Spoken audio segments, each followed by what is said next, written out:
다 함께 자리에서 일어나 사도 신령하심으로 우리의 신앙을 고백하겠습니다.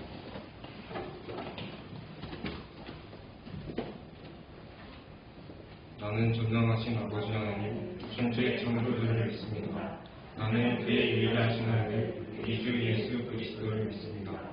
그는 성령으로 잉태되어 동정녀 마리아에 수하시고 본디오 빌라도에게 고난을 받아 십자가에 못 박혀 죽으시고 장사된 지 4일 만에 죽은 자 가운데서 다시 살아나셨으며 하늘에 오르시어 전능하신 아버지 하나님 우편한 자 계시다가 거기로부터 살아있는 자와 죽은 자를 심판하러 오십니다.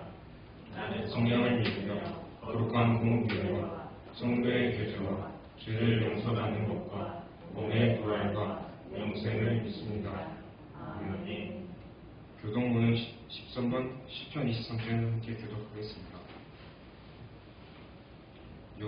여호와는 나의 목자시니 내게 부족함이 없으리로다. 그가 나를 푸른 풀밭에 누이시며 쉴만한 물가로 인도하시는도다. 내 영혼을 소생시키시고 자기 이름을 위하여 의의 길로 인도하시는도다. 내가 사망의 음침한 골짜기로 다닐지라도 해를 두려워하지 않을 것은 주께서 나와 함께 하시니라. 주의 심판과 내게가 나를 안위하시나이다.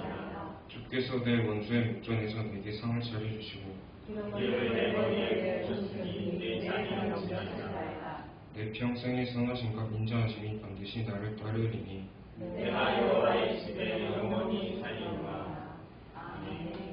모두 자리에 앉아서 나는 예배자입니다. 함께 찬양드리겠습니다. 이 시간 예배를 위해 김민식 형제님 기도 인도하시겠습니다.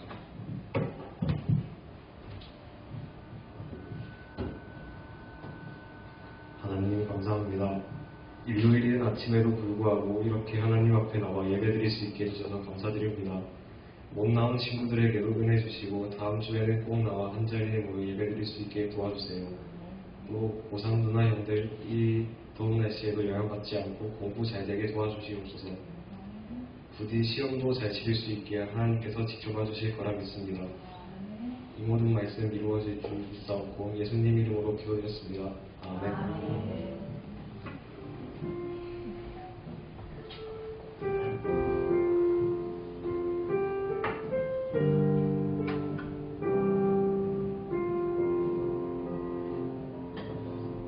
오늘 우리에게 주신 말씀은 사도행전 9장 23절에서 31절 말씀입니다.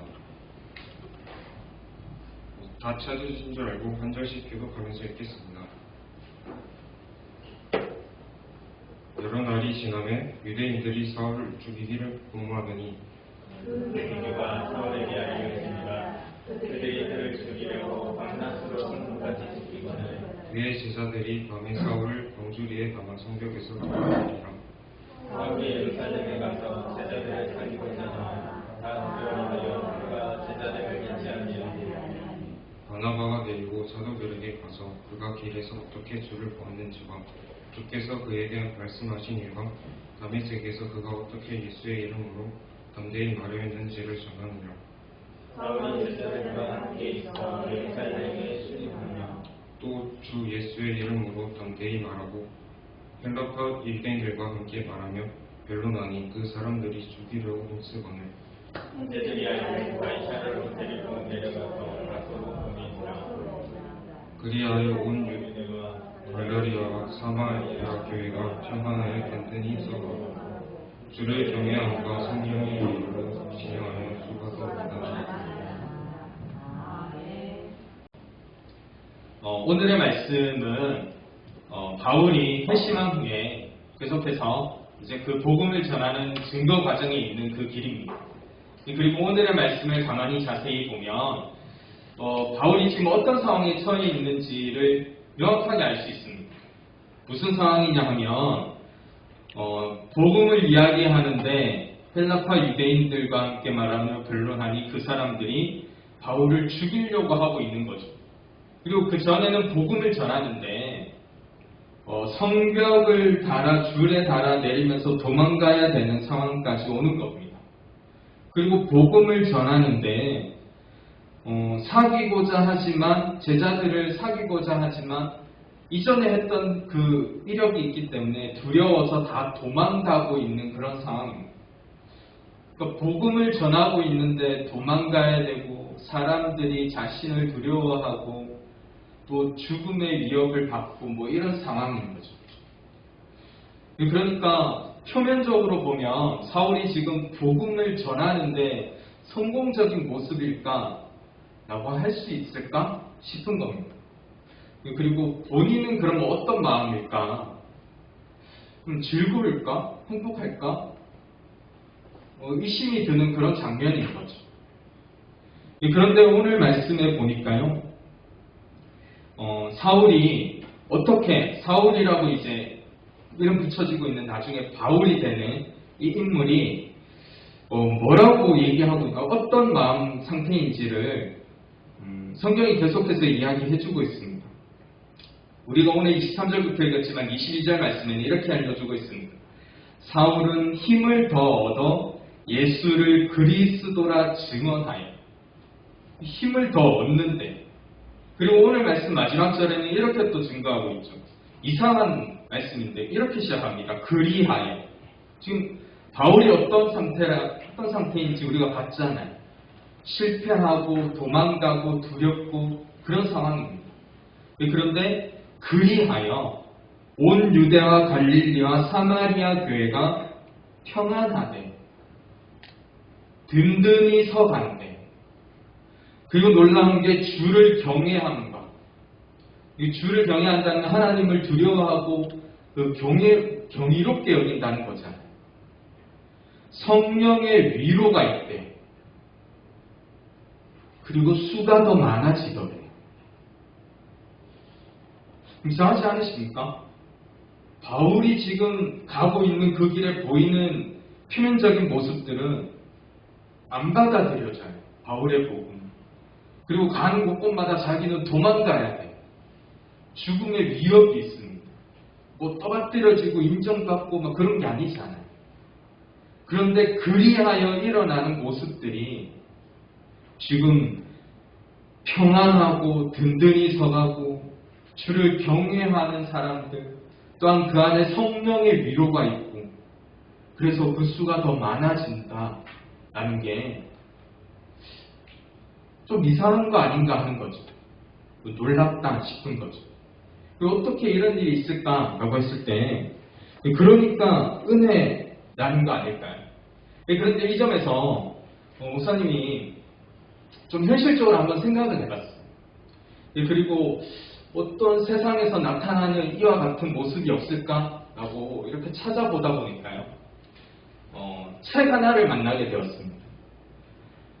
세계 최고의 기업이라고 할 수 있는 구글의 그 사람을 뽑는, 그리고 직책을 맡기는 그 인사의 최고 담당자가 쓴 책입니다. 그 책에 보면 내용이 이런 거예요. 구글이라는 기업이 사람을 어떻게 뽑는지, 어떤 사람을 원해서 면접을 보고 채용을 하는지, 그리고 그 면접 과정이 어떻게 이루어지는지, 굉장히 많은 시간을 들여서 사람을 뽑고요. 그리고 면접을 하고 엄청난 시간과 비용을 투자하면서 사람을 뽑습니다. 그리고 그렇게 뽑은 사람들이 구글에 입사할 정도면은 그 분야의 엄청난 전문가들일 거잖아요. 그러니까 그런 능력을 가지고 회사에 입사해서 그저 그냥 회사에 사용되는 부품으로만 돌아가다가 끝나지 않고 자신의 역량을 어떻게 하면 최고로 발휘할 수 있게끔 만들어줄 수 있을까? 이것까지 지금 고민하는 거예요. 그 인사 담당 책임자가.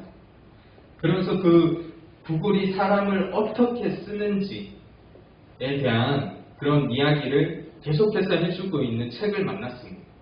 근데 그 책을 보니까요, 놀라운 게 그런 거예요. 사람을 한번 뽑을 때도 많은 과정을 거쳐서 뽑고 또 비용이 많이 들어가요.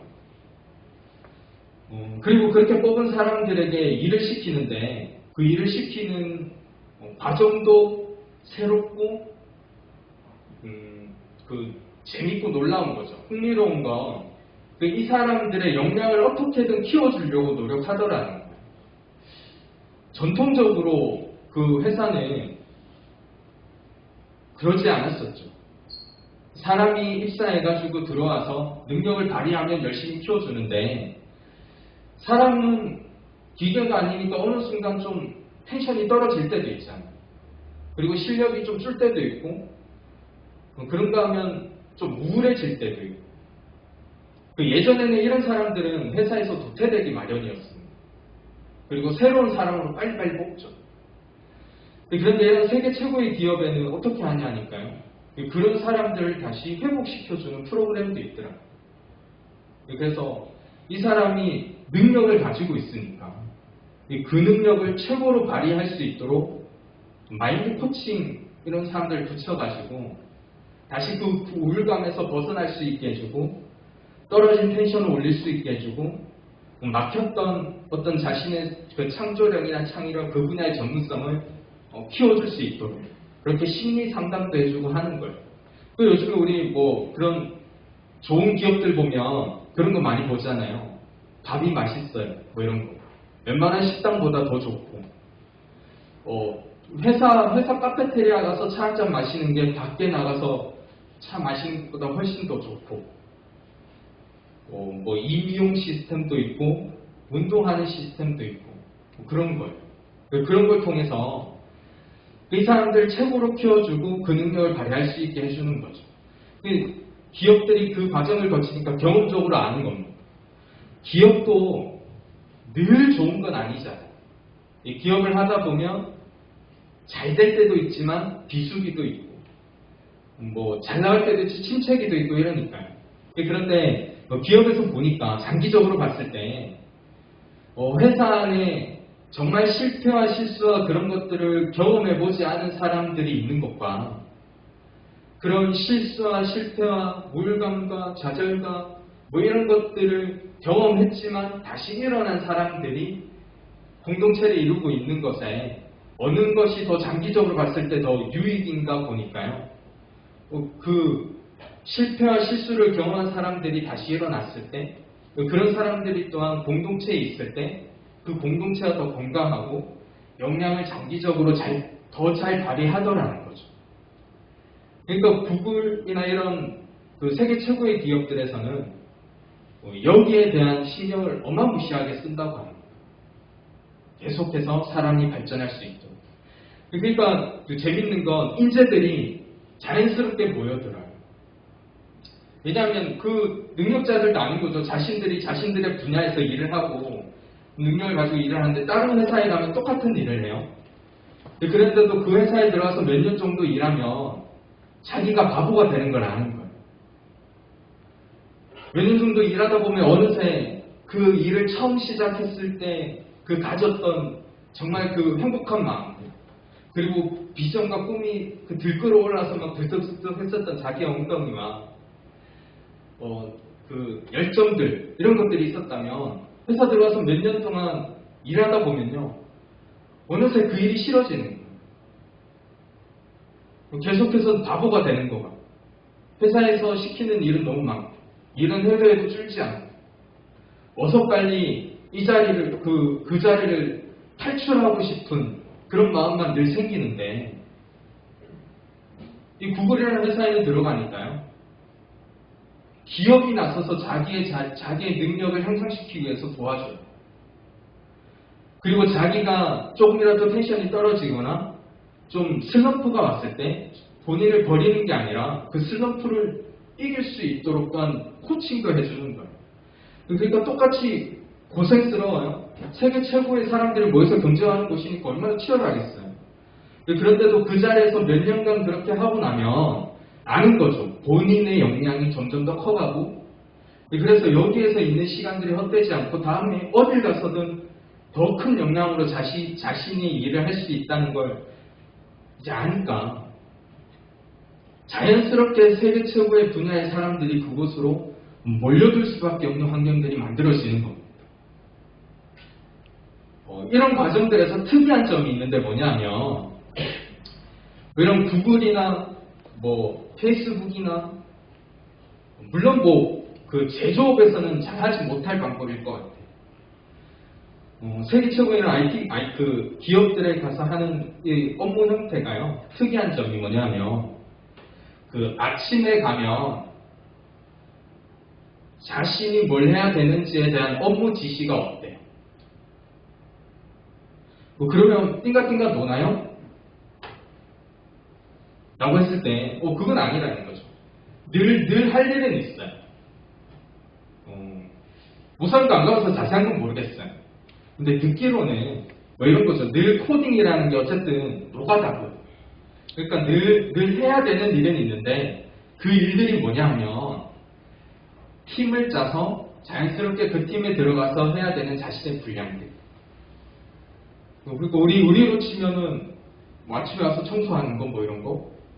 늘 어쨌든 해야 되는 그 기본적인 작업들에서 더 추가돼서 자기가 하고 싶은 일들이 있으면 또 할 수 있고. 사원들에 대한 위계도 잘 없대요. 내가 어느 팀에 가서 팀장으로 일을 했다면 다음에는 또 나한테 맞는 프로젝트가 생길 때 그 팀에 그 프로젝트에 또 팀원으로 들어가서 일을 하기도 하고 뭐 이런 거예요.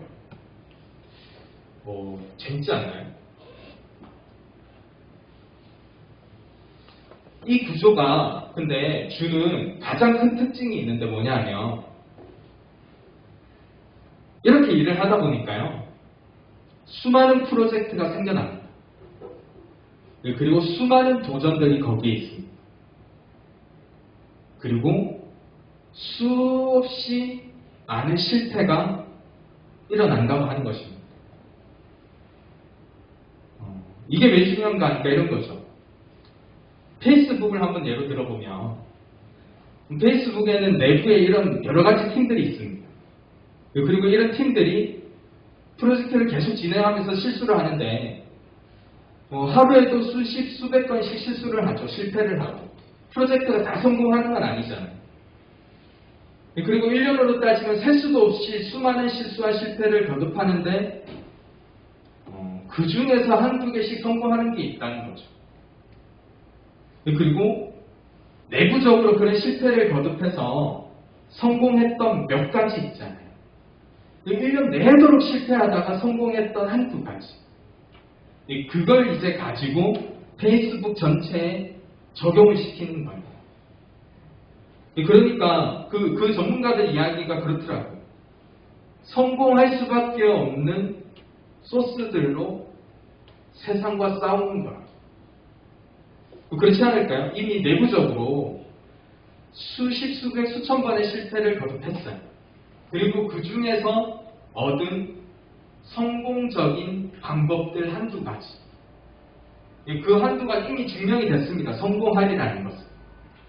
그리고 그것을 페이스북에 적용하니까 전 세계 사람들이 쓸 때도 유용하게 사람들이 잘 쓰고 사람들을 끌어들이는 그 경쟁력이 되더라는 거죠. 다른 기업은 뭐냐면 여러 가지를 시도해봐요. 그러니까 다른 기업들이 따라가지를 못해요. 왜냐면 다른 기업들은 그걸 보고 같이 대응을 하든지 그런 시스템이 없으니까요. 수많은 실패 가운데 세상과 싸워서 경쟁력을 갖출 만한 무기들이 만들어진다고 하는 겁니다.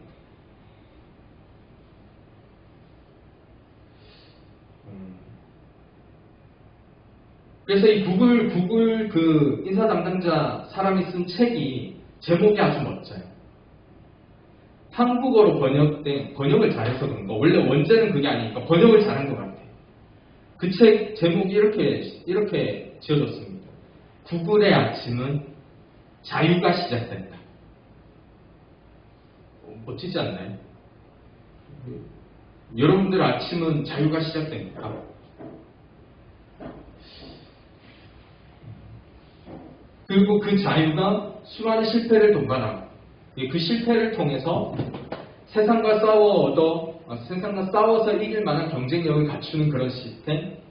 이게 지금 세계 최고의 기업들이 가지고 있고 또한 유지하고 계속해서 발전시켜 나가려고 하는 그 시스템 구조라는 거죠. 오늘 말씀을 읽으면서 목사님 이런 것들 왜 떠올렸나 하니까요. 그리고 지금 바울이 걸어가고 있는 길은 우리 소위 말하는 성공의 길이라고 할 수 있을까요? 아니면 실패에 가까운 길일까요? 아무리 두고 봐도 지금 바울이 은혜를 받았잖아요. 그리고 하나님을 직접적으로 만났잖아요. 그렇게 충만한 은혜와 성령님이 함께하고 계시는 그 길 가운데 벌어지는 일은 성공이라고 보기 힘든 그런 길들이 계속 이어지는 거죠. 오늘의 말씀뿐만이 아니라 사도행전뿐만이 아니라 신약성경 여러 곳을 보면 바울이 복음을 전했던 교회들이 많이 나옵니다. 빌립보, 골로새, 데살로니가, 고린도, 이 신약에 나오는 모든 그 도시들이 바울이 복음을 전했던 도시들이거든요. 그럼 그런 도시들의 지금 그 모습들이 아름다운 모습들로 커가고 바울은 늘 거기서 인정받고 존경받고 대우받으면서 살았나? 라고 했을 때 아니요. 그게 아니거든요. 늘 많은 문제들을 가지고 있었고 늘 많은 갈등과 어려움들을 가지고 있었고 해결되지 않을 것 같은 그런 다툼들 때문에 어려움이 있었다고. 바울도 늘 도망가고. 그런데 그런 모습들 중에 그런 모습들이 있었는데도 불구하고 어떻게 그렇게 교회가 더 넘쳐나고 확장되고 믿는 사람들의 수가 더 많아졌는가 하는 것입니다. 꼭 그거 같지 않나요? 이 수많은 실패 가운데 얻었던 한두 가지 그 은혜로 세상과 부딪혀 나갔을 때 얻어지는 유익들, 세워지는 나라들. 구글과 페이스북도 전 세계 사람들이 다 인정하고 따르고 사용하고 그건 아니잖아요. 그런데 이 방법으로 자신들만의 그 세계를 구축하고 있습니다. 누구도 부정할 수 없죠. 그런 것처럼 우리도 그러면 좋지 않을까요? 신앙도 아니 교회도 이미 성경에서는 그렇게 증거하고 있는데 그래서 목사님은 바라기는 우리 공동체가 지금 그랬으면 좋겠습니다. 실수와 실패를 용납해 줄 수 있는 공동체. 물론 지금 세상에서는 그렇게 살기 힘들어요. 우리가 지금 살고 있는 세상의 구조는 실패와 실수가 용납되지 않습니다. 한번 실수하면 다시 올라가기 너무 힘들고요. 실패하면 그 실패를 딛고 다시 성공하기가 너무나 어려운 구조를 가지고 있습니다. 그러니까 기억하고 꿈꾸길 바랍니다. 우리가 마냥 지금 중고등 학생으로 있을 건 아니잖아요. 우리 언젠가는 커서 어른이 될 거고요. 여러분들도 회사원이 될 거고 기업인이 될 거고 여기서 정치인이 될 수도 있고요. 대통령이 될 수도 있어요. 아닌가요? 나올 수 있어요. 어떻게 알아요? 대통령 하세요. 국회의원도 좀 하고 정말 세상이 꿈꿀 수 없는 그런 기업인도 한번 돼보고요. 세계 경제를 움직이는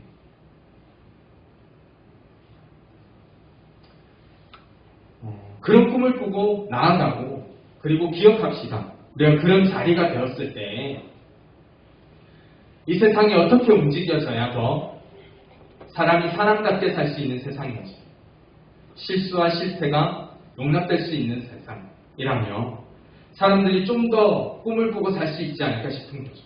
그리고 도전하면서 자신의 역량을 잘 발휘하면서 살아갈 수 있는 거 아닌가 하는 거죠. 그리고 그게 더 하나님의 나라에 가깝지 않을까요? 그리고 멀리 갈 필요도 없이 넓게 갈 필요도 없이 우리 교회도 한번 생각해 보면 좋을 것 같습니다. 우리 교회도 분명히 여러분들은 나중에 시간이 지나서 교회를 이끄는 그런 그 중직에 앉을 겁니다. 그렇지 않나요? 최현서 장로님 언젠가는 그렇게 될 거잖아요. 마냥 10대는 아니니까. 김민서 권사님 손은선 권사님. 그렇지 않을까요? 우리가 나중에 그렇게 교회를 이끌고 교회의 모든 것들을 결정해야 될 중직을 맡았을 때 우리 기억했으면 좋겠습니다. 우리 교회는 실수와 실패가 용납될 수 있는 그런 교회가 된다. 정말 풀리지 않을 것 같은 아픔이 있고, 또한 사람은 우울할 때도 있고 텐션이 떨어질 때도 있고 때로는 갈등이 생길 때도 있지만 그럼에도 불구하고 실수와 실패가 용납이 되고 생각하고 있고 기억하고 있다면 그런 공동체는 회복하더라는 거죠. 그리고 그 안에 성령의 위로가 있더라는 거죠. 그리고 주를 경외함과 교회가 평안하고 수가 더 많아지고 이런 것들이 있더라는 것입니다. 잊지 않고 기억했으면 좋겠습니다. 우리 공동체는 뭐라고요? 실수와 실패가 용납되는 공동체.